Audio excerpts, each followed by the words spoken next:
Hello everyone and welcome back to Let's Play Final Fantasy XIV, and today we're going to be doing the Manderville quest chain because somebody out there was nice enough to let me know that I'd forgotten a very entertaining quest chain that some would say is the most entertaining quest chain in the entire game. So unlike usual, we're going to be watching a lot of cutscenes. Well, I've already watched them, but you're going to be watching them too because, let's face it, most of the funny stuff that happens in this quest chain is during cutscenes. And let's be honest, if you've been watching this the whole time through this whole Let's Play, you deserve to see some cutscenes. Especially this one. Well, not this particular one, but this questline's cutscenes.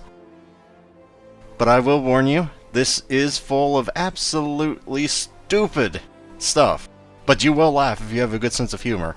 But it's not a serious quest chain by any stretch of the imagination, so I want to prepare you so you don't just go into this thinking it's going to be serious and then just be, well, annoyed. I am skipping some cutscenes though because, well, that one was really just exposition, so I didn't really feel the need for it. But for a vast majority of them we will be watching. But during them I will not be talking because I don't want to, you know, take you out of it. But this is like the only real annoying part of this whole quest chain is you have to wait until a fate in southern Thanalan. It's not that long for me, but you might have to wait an hour depending on when you do this. Plus, it gave me a good chance to work on my monk. Rotation's over again. Which, speaking of which, I upgraded my weapon to item level 130. So I was really just wanting to see how much damages I could do here. Which is also why I forgot to put on Fist of Fire. Nobody else saw that. But seriously though, I believe in 3.1 they gave you the chance to purchase carbon twine with poetics. So, I mean, if you got it, an Ironworks weapon, frickin' go ahead and upgrade that crap, man. Unless you're going to be level 55 or 6 in a heartbeat. I'm not going to be, so I figured, hell, it's worth it for me. I mean, people say you don't start upgrading, you know, higher item weapon level until around 44 to 50, or 54 to 56, depending on your drops and dungeons in Heaven's Word, but I have a feeling I'm going to be here a while on my monk, so that's why I dropped the carbon twine. But you don't have to do it, just I wanted to see how much damage I could do, essentially, with the new weapon. Because I figured I've been having I'm level 120 for long enough. Why not just try the 130? I have enough poetics, and it's not like poetics are a big deal anymore. But I will say, get your fill of beating up on these dapper zombies, because you're gonna wanna punch Hildibrand, in all likelihood. Maybe not out of malice, but you're gonna want to punch him for stupidity. Trust you me on that one. I will say whoever came up with this questline, like whoever came up with the idea for this character and questline is a genius, but they must have been so stoned when they made this questline. Like, I don't know how you could be sober and come up with this stupid funny stuff that they come up with, man. And it's not just, oh, he's incompetent, bumbling, and, you know, whatever, which he arguably could be, but to be honest, I don't know if he's as incompetent as he appears. But we're getting into it a little too early, because you don't even know who the hell this guy is yet. All you know is, supposedly, he's dead. Which I'm going to give you a hint, since he's in a quest. He's not actually dead. It's a little of a spoiler, I know, but just I'd ruin that one for you. Also, Vader is Luke's dad, if you didn't know that. I know it's been almost 30 years, but you might not know that yet. Okay, so getting off of whatever I was just talking about, you rambling on there, because I had nothing else to talk about. Our first quest turn in. We're gonna have a lot of them, folks. We're gonna have a lot of them. Because this took an hour and a half to record. I'm not showing all 1 hour and a half. I cut out all the traveling and some cutscenes, but this is gonna be a two-parter. Not as usual. So, more content for less time, essentially. I believe this is the first cutscene where I left in because this was hilarious. Now, I know what you're supposed to say. A gentleman comes from, I don't know what that says. The second option, it's on the preview window right now, but I thought, well, everything else is, let's see what happens if I choose the wrong option. Nothing happens. Okay, so now we're actually going to choose the right option. I'm going to shut up now so you can enjoy this cutscene.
Yes, that's him.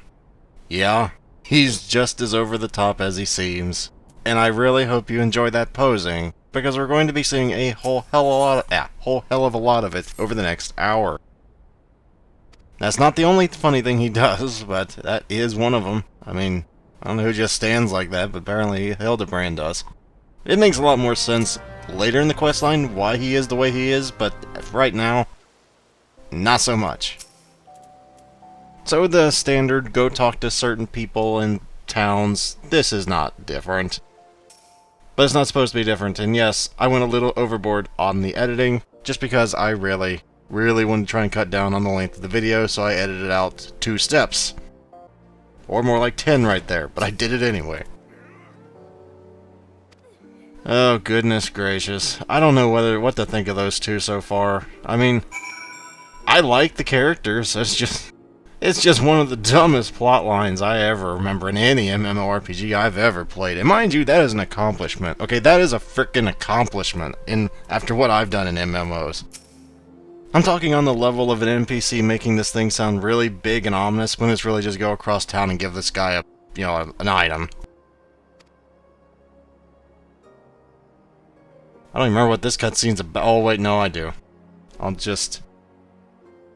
I told you we're going to be seeing a lot of that. We're going to be seeing a lot of that posing. And it only gets worse from here. Worse in a better way, but I'm not going to stay shut through. I'm not going to keep my mouth shut through all of the cutscenes. Only the ones that are somewhat, intense. Like blowing someone up with bombs. I cannot speak today for some reason. This is not the day for me to try and speak for an hour straight like I'm trying to do.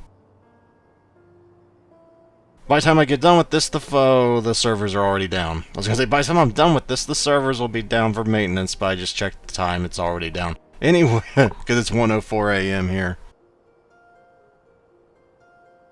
I didn't even tell you the name yet. Yeah, he is a very, very eager inspector. Whether he's competent or not remains to be seen. But that's a unique helmet I don't remember seeing. The pumpkin thing running by, but I'm guessing that was a Halloween thing. Or hell, what do I know? I have no idea what that was. But anyway, where the hell are we going now? Oh right, we're going to the Goldsmiths Guild, right.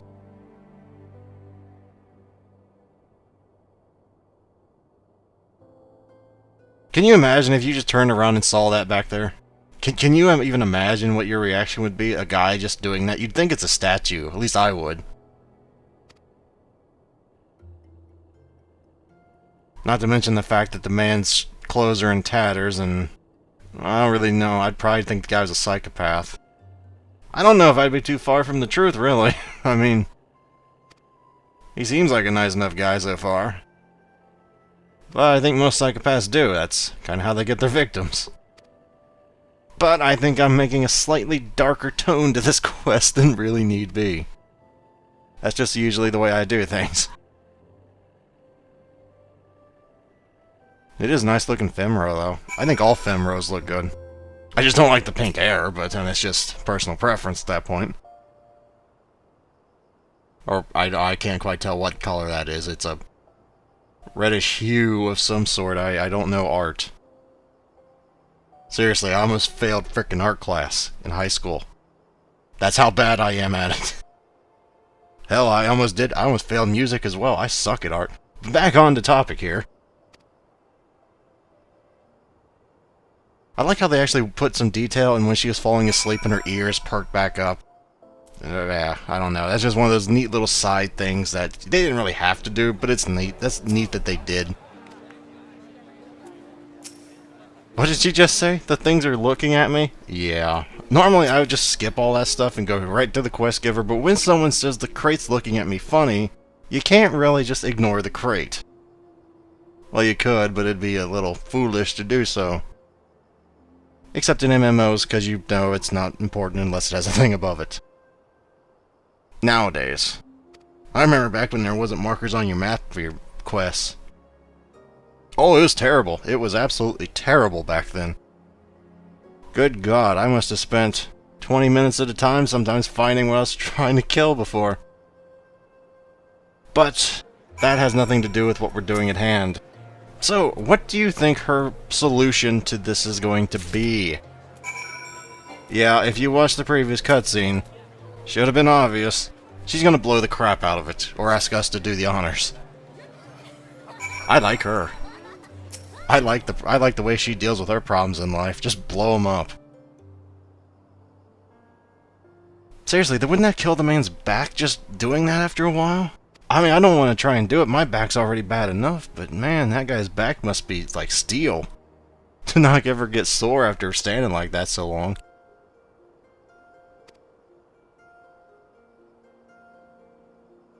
I do hope you're reading the text, because I'm sure as hell not going to try and read all that, but I do want you to read it. That's why I'm leaving these in, instead of just, you know, listening to me not paying attention to a darn thing. Hopefully you're paying attention to it.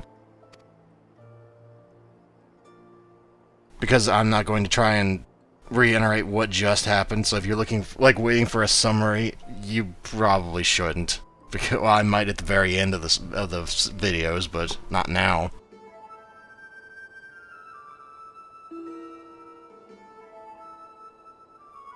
I'm still trying to figure out why the music changed just for the reporter. I think that's her. That was she. Yeah, for the mithril eye.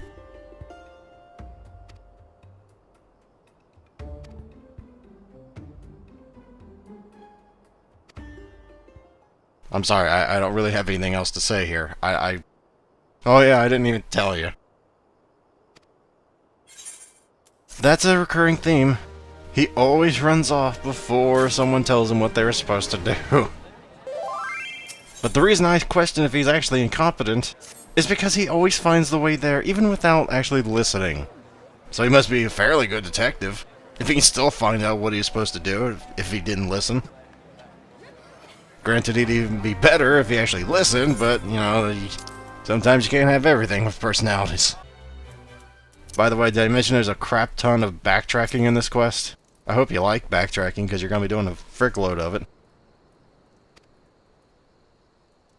Okay, so I guess I'll do a little short summarization in case you haven't been paying attention. There's a duelist going around dueling people and stealing their weapons. So that's like the too long didn't watch version, which I have no idea why you'd hear that now. If you're not watching, you weren't watching in the first place. But for the lazy ones who don't like to read, I guess. Goodness knows I don't always want to read. That's why I watch Let's Play sometimes if I don't feel like actually doing it.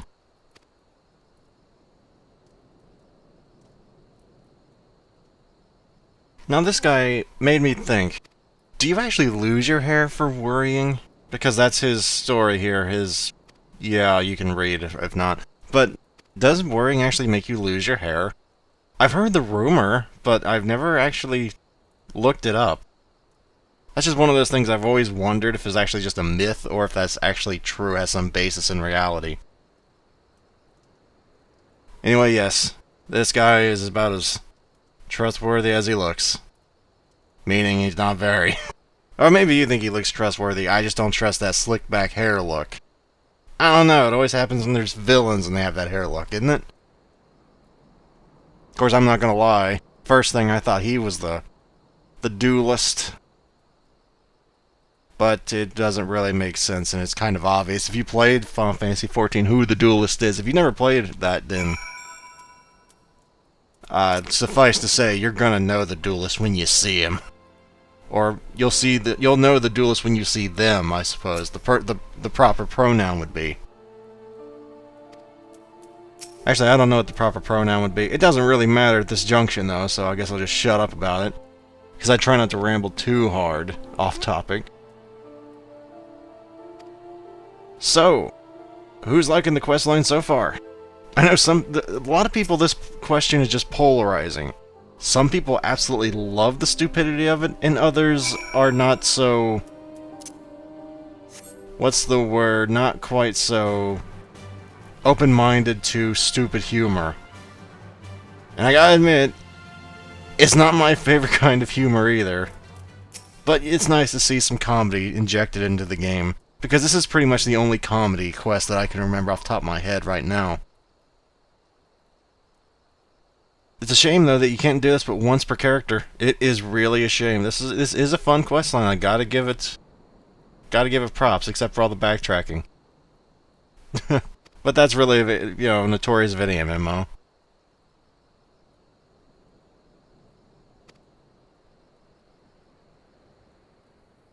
I really wish I could read that tiny text in the preview window. I really do. So I didn't have to just kind of go guess as to what's happening, even though I've watched it before.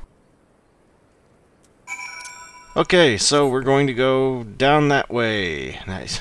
You see, that's what I'm talking about. A lot of people would just teleport. Not me. No, I'm a skinflint. If I don't have to teleport, I'm not gonna frickin' do it. That's why I have my free teleports to Gridania and to Limza. And then I have my frickin' favorited Horizon, so I can get to any of the 3 main areas for little to no money. Oh god, this. Oh man, this is terrible. Yeah, it's because the fate failed. That's exactly why this is terrible.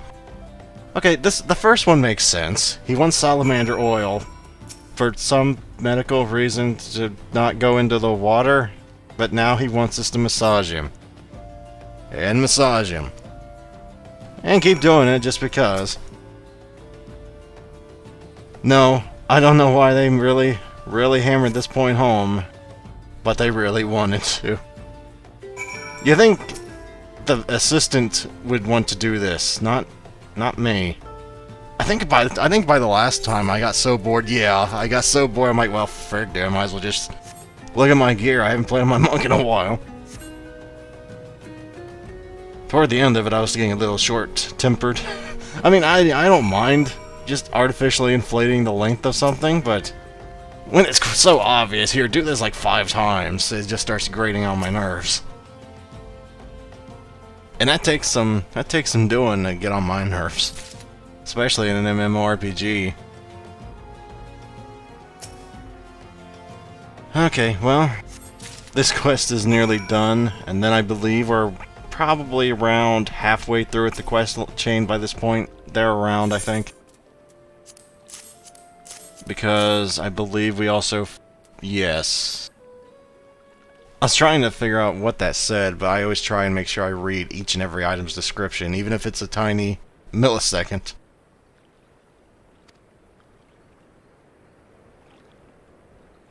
As luck would have it, Deus Ex Machina says, "Here you go." Because it was so convenient, we couldn't just leave with a, you know, a fake. We had to actually find the real one, even though that's against all odds.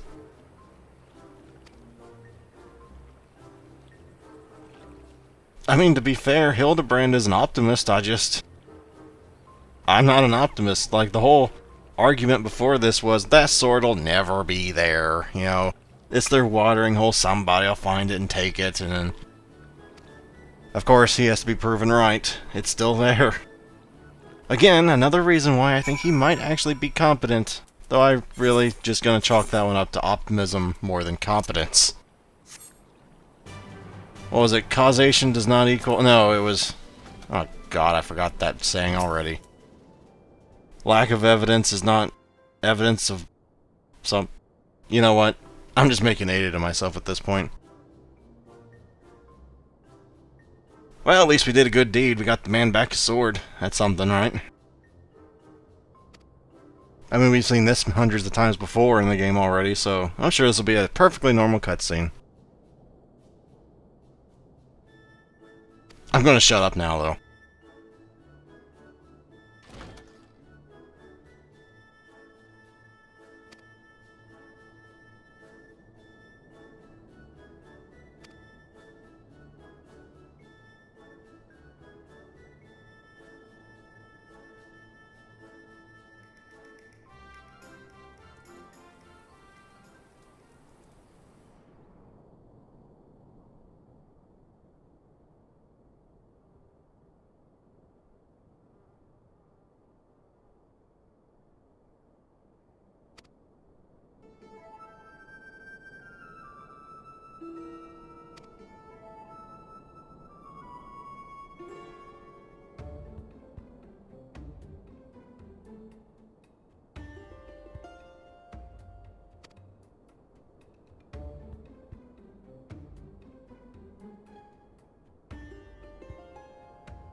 Okay, so I think we all pretty much know who the duelist is at this point, or at least what the duelist looks like if you don't know who that was.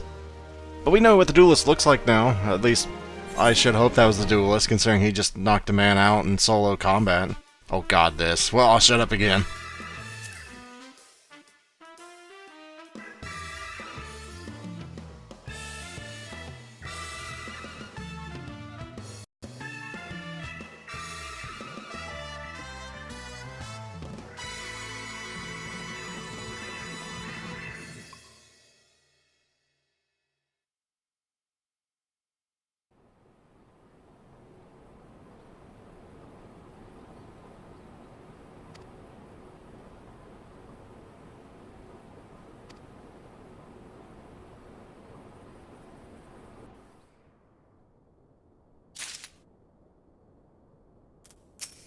Yes, they really went a little overboard on it, but it's a good overboard, because the first thing I saw that, I was like, oh, holy crap, that reminds me of a frickin' TV show. Well, I think they really went more for an anime feel than a TV show, but... Actually, that reminded me of Conan for some reason. Not the barbarian, before someone says it. Conan the... detective? Was he a boy detective? No, he was originally a detective and got shrunk down to... You know what? That's getting way off topic now. Just because it's Final Fantasy XIV doesn't automatically make it anime. In fact, I'm not even really a... You know what? Let's just get off that topic, because I'm going to tick somebody off eventually. Anyway... I think we're about to call this video a push, because I think I didn't want to have to go too much further than 30 minutes, if that, but... Now we get introduced to the second big character in this quest line, if you want to... like, important character in this quest line. And let's be honest, he's a bit of a douchebag. Or at least he comes across that way. I don't think the man really is, but he comes across as one. Then again, I think that might be just because he's an Elizan and they always seem to be douchebags. I should know, I used to be one back in 1.0, and then they gave me a free thing and I turned into a Makode. No regrets. No regrets. Seriously, have you ever met an Elizan that wasn't a douchebag in this game? I'm honestly trying to think of one. I can't think of one. That should be like a homework assignment. Find one Elizan that's not a complete jerk. Probably wouldn't be able to do it either, is the sad part. Anyway, we need to go to... where was that? That was in Horizon, right? Or not Horizon, Vesper Bay. And I guess we'll be back there in just a moment, folks.